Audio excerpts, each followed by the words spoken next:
Unfortunately, I have a wife. Unfortunately, I have a wife. Unfortunately, I have a wife. Ilang beses na yatang nag-play sa utak ni Jessica ang mga sinabi ni Jack. Parang naglo-loading pa rin sa utak niya. May asawa ka na? She stammered. She knew she was doomed. She was really doomed. Jack nodded. Base pa lang sa itsura nito, parang nagsasabi na ito ng totoo. Kailan? Saan? Saka paano? She bombarded him with questions.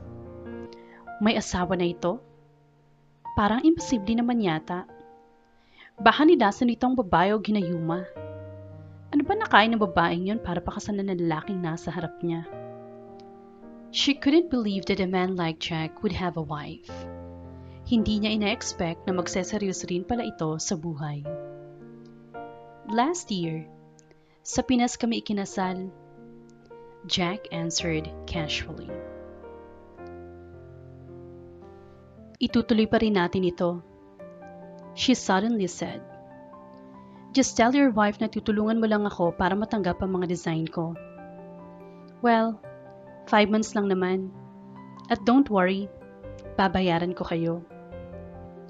She casually uttered as if she was making a business deal. Siguro pwede naman kayo maging separated muna ng 5 months? Maiintindihan naman siguro ito ng asawa mo. She added. Obviously, the tone of her voice was kinda demanding, as she was really desperate now. Hindi na sila pwedeng umatras sa scheme na iyon. Jack raised an eyebrow at her. Wow, you're offering me to lie, but the tone of your voice, it's not very welcoming. If you want my help, you should be sweeter and nicer. Marriage pa naman namin ang asawa ko nakasalalay dito. Oh, I'm sorry. Okay, fine. She forced herself to look like a child. Jack, please. Pretty please. 5 months lang naman. Babayaran ko naman kayo ng asawa mo. Kahit 10 million pa. She begged. Please, Jack. Please. Sige no. Bigla na lang itong natawa ng pagkalakas-lakas. The other customers looked at them. Naguluhan naman si Jessica. Why are you laughing? Tumigil na rin ang lalaki sa pagtawa. You really believe that I have a wife, huh? He mischievously grinned. At doon na lang din na-realize ni Jessica na tama nga ang naiisip niya. Imposible nga magkaroon ito ng asawa. Oh my God! You good for nothing jerk! She was furious. Pinagkatawaan na naman siya ni Jack. He fooled her again. Ipinahiya na nga niya ang sarili niya sa harap nito. Pagkatapos, hindi pa pala totoong lahat ng sinasabi nito. Well, obviously, I'm not into this marriage and wife shit. Kaya nga I was very surprised when you introduced me to Mr. Prada as your husband. Hindi ko alam na may gusto ka pala sa akin dati pa, Jessica. He naughtily winked, teasing her again like they were still teenagers. Ang taas din talaga ng tingin niya sa sarili niya. Hell no, she denied. Never in a million years na magkakagusto ko sa lalaking katulad mo. Ikaw ang taong nandoon kaya nagkataong ikaw ang pinakilala ko. She defended. Jack became silent, as if he was thinking of something. Ano naman ang makukuha ko sa scheme mong ito? She raised an eyebrow. Well, I will pay you. 20 million? He suddenly offered. So, can you pay me that? 12 million, she offered. 18 million. He looked amused. 13 million, she replied. Jack laughed again. Binibiro na naman siya. Ano namang tinatawa-tawa mo dyan? Nakakapikon ka na, ah? I was kidding. I don't need your money anyway. I have my own. Well, ito na lang. My sister is a fan of your designs. Biglang naging seryoso ang tono ng boses ni Jack. She'll be having her wedding in a few months, and she requested me na baka sakaling pwede mong i-design ang wedding gown niya. She knows I was kind of close to the Torres family before. Natahimik naman si Jessica sa sinabi nito. It was a simple request. Okay, fine. I hope you're serious. Well, I am. He smiled. Aaminin niyang Jack was really good looking. The hell am I praising him? And suddenly, his facial expression became serious and concerned. Jessica, how are you and Chino? I heard he is your boyfriend. And why are you doing this kung kayo nga? He seemed confused. Hindi agad nakapagsalita si Jessica.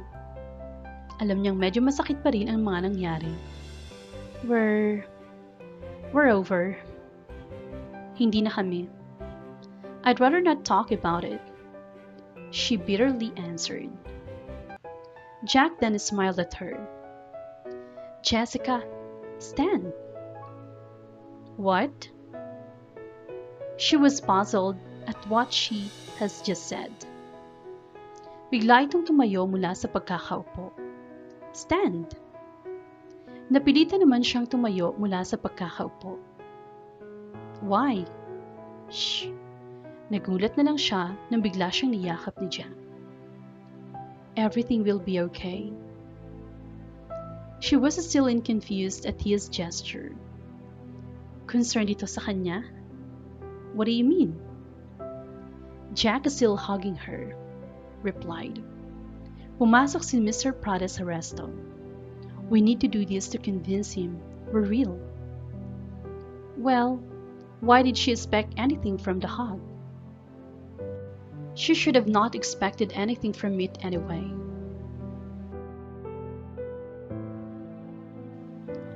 Jessica, breathe. Inhale, exhale. Sabi ni Jessica sa sarili para medyo mabawasan ang kaba niya. Nasa labas na siya ng opisina ni Mr. Prada. Mamaya ng appointment nila and of course, kasama si Jack, her brand new husband. Ngayon ang magiging desisyon ni Mr. Prada para sa approval ng mga design niya. At aminado siyang dahil sa biglang pagdeklara niya na may asawa na pala siya, gigisahin siya nito ng mga tanong hanggang sa malaman na nga nito that they were just faking it. Where the hell is he? Tanong ni Jessica bago napatingin uli sa wristwatch. 15 minutes nang late si Jack. Baka mamaya ay tatawagin na sila ni Mr. Prada. Aaminin niyang naiinis pa rin siya dahil sa ginawa nito kahapon. Yesterday, when they were both in the restaurant talking about their scheme, bigla na lang itong nagtanong tungkol sa nangyari sa kanila ng ex-boyfriend niya. Then he suddenly told her to stand up. Then he hugged her. She thought he only did that because he was sorry. He was concerned about her. Pero iyon pala, Mr. Prada and his colleagues were at the restaurant too. So iyong yakap pala na iyon was just purely acting. Wala naman pala talaga itong pakialam sa buhay niya. She erased those negative thoughts. Pati rin naman siya ay walang pakialam kay Jack. As long as she got what she wanted, then that was it. Jessica, Jack. She heard Mr. Prada's voice from the office, calling them. Yes, Mr. Prada. Coming. Huminga si Jessica ng malalim at pinuksan na ang pinto ng opisina nito, saka pumasok. Siya na lang ang magpapalusot sa lahat ng itatanong nito, especially questions about her alleged marriage to Jack. Nakapasok na siya sa opisina when she saw Mr. Prada smiling genuinely at her. She was a little bit surprised by his expression. Inaasahan niyang seryoso ito o galit sa kanila ni Jack dahil sa pagiging malabo nila sa mga bagay-bagay. Have a seat, Mrs. Lee. Mr. Prada smiled at her as he motioned her to a chair near his office table. "Oh, thank you, Mr. Prada," she said, and gave him a smile too. Kinakabahan na siya, and hearing him calling her Mrs. Lee gave her chills. She didn't even imagine na tatawagin siya ng ibang tao ng Mrs. Lee. "Oh, where is your husband, Jack?" Biglang tanong nito.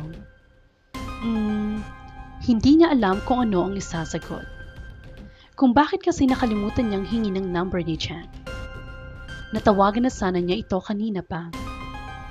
Wisit na wisit siya kasi hindi niya ginawa ito kahapon.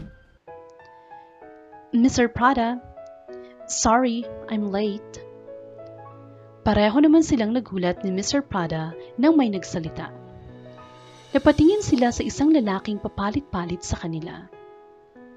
"Hey, honey." Laking gulat ni Jessica nang bigla siyang halikan ni Jack sa mga labi at umupo ito sa tabi niya. "He just gave me a smack on my lips." "Well, now that both of you are here..." Mr. Prada noticed her expression. "Mrs. Lee? Jessica? Are you okay?" Yes, Mr. Prada. I'm fine." She forced a smile and glared at Jack, who was obviously amused with her reaction. "Jerk," she mouthed as she stomped Jack's foot. "Oh!" Jack suddenly yelled because of what she did. Alam niyang medyo napalakas ang pag-apak niya sa paa nito. What's happening?" Halatang naguguluhan na si Mr. Prada sa kanilang dalawa. But Jessica smiled at him cheerfully instead. "Nothing, Mr. Prada. We can proceed to our agenda now." She was grinning evilly dahil quits na silang dalawa. "Okay."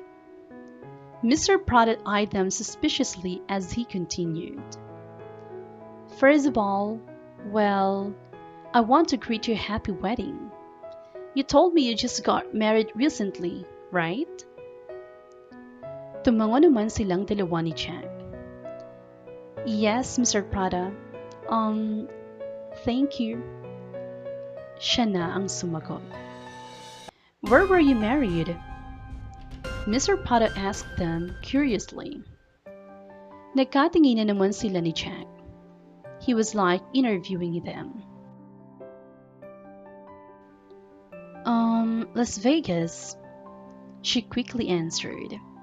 Wala na siyang ibang maisip na lugar kung saan mabilis ang proseso ng kasal, kundi sa Las Vegas. She couldn't just say na sa Pinas sila kinasal ni Jack because Charles might have told Mr. Prada that she has been staying outside the Philippines for over 3 months now. At wala rin siyang alam sa pinagagawa ni Jack sa mga buwang iyon. "Yes, Las Vegas. Civil marriage to be exact, Mr. Prada."